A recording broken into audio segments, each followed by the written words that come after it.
If you pull into the parking lot off the Deer Path entrance at the right time of the morning, you know that the sun is very bright and likes to shine straight through your cornea and blind you as you're coming in.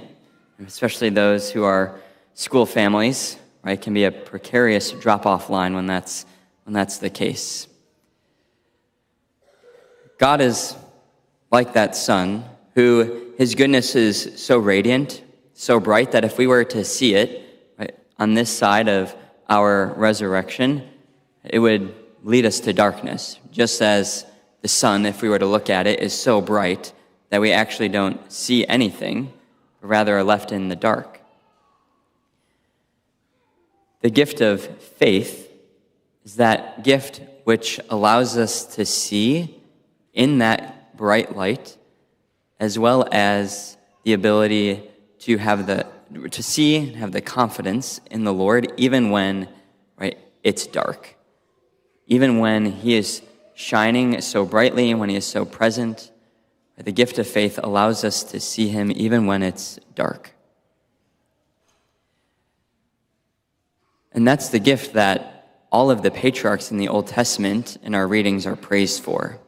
Abraham has faith in order to see the trustworthiness, the fidelity of God, who says, I'm going to ask you to leave your homeland. I'm going to give you a new land. Abraham's left in the dark of how long that journey is going to be, what the land is going to look like. Yet he's able to see that he can obey the Lord.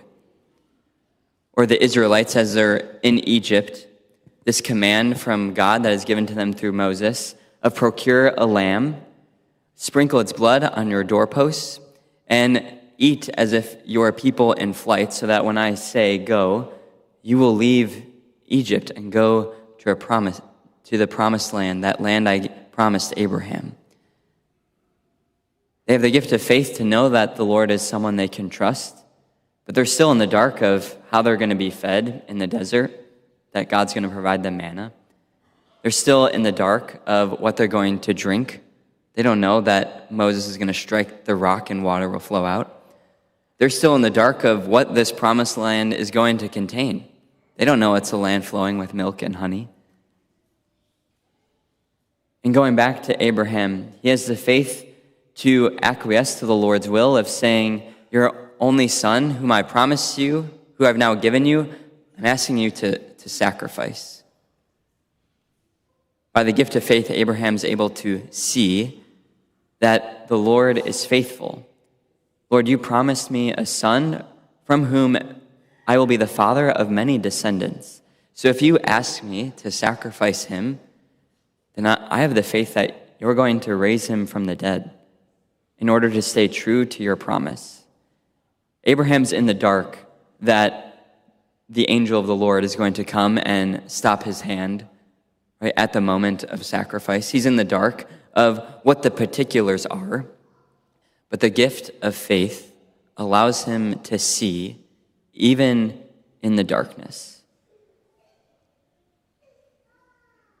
It can be so easy for us when we are experiencing the radiance of the Lord's light, when we have everything that he has revealed, handed down by the church of what we are to do or not. It can be so easy and so tempting to put on our sunglasses or lower the visor in order to shield us from his light.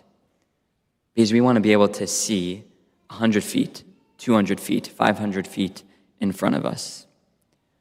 Or when I put in a destination into my Google Maps, I want to see what route it has for me.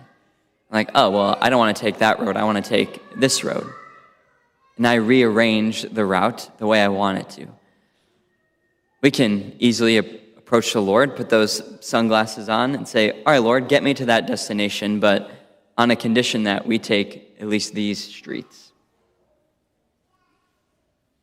But the Lord wants us to remain blinded by his light. The Lord wants us to remain blinded by the gift of faith, which allows us to see his goodness, his love, and to be utterly convicted of it and consumed by it, but that at times doesn't allow us to see in front of us because it's blindingly dark. And it can be scary. I don't want to rely or live. I don't want to rely on the unknown or live in the dark precisely because I can't see and I have less control. But do we let the Lord drive, if you will? Do we let the Lord be our navigator in the passenger seat? And to be vigilant and ready to hear when he says, turn right, turn left, go straight, stop, take a break. Because he might not tell us until the last second. Because when we hear him knock, we have to respond immediately. Now, thanks be to God, if we miss our turn and are a little slow, he can always reroute us on the streets of blessing. He's a good God. He makes all things work towards the good. But do we allow ourselves to remain blinded by the light in order to let him lead us? Especially with, what job am I going to have?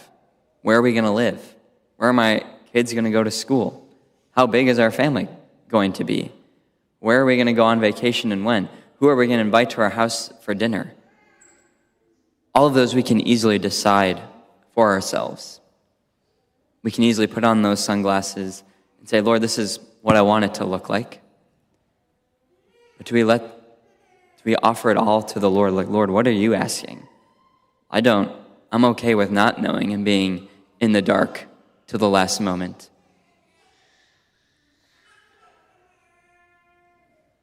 And even when the Lord puts us in a place or has us turn on streets that seem like setbacks or they add time to our route, doesn't mean that he's made a mistake or that he wants us to experience a setback. What we might not be able to see, what we might remain in the dark to, is the people the Lord is placing in our path to give us a key to unlock the next part of the journey. It might be someone who maybe doesn't offer some benefit to us, but rather we are a blessing to them. Because we're in the dark, we might not know the beautiful landscape around us that we're driving in. The Lord leads us somewhere that makes us stop, whether it's because we blew a tire or maybe it's just a refuel. But he lets us just stop and look around. Something that we might not have been able to, would have done, or would have noticed or wanted to do because we haven't been able to see.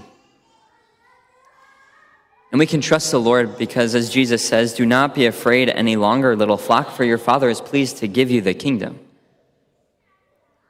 Your Father is pleased to give you the kingdom. His kingdom which is full of peace, joy, gentleness, kindness, blessing, love. Yes, it might contain trials and sufferings, but all those desires that we have for security, for our family, our own holiness, all of it, the Lord is pleased to give you the kingdom. The Lord is pleased to give us all those things that we need, that are good for us. Do we let him lead us there?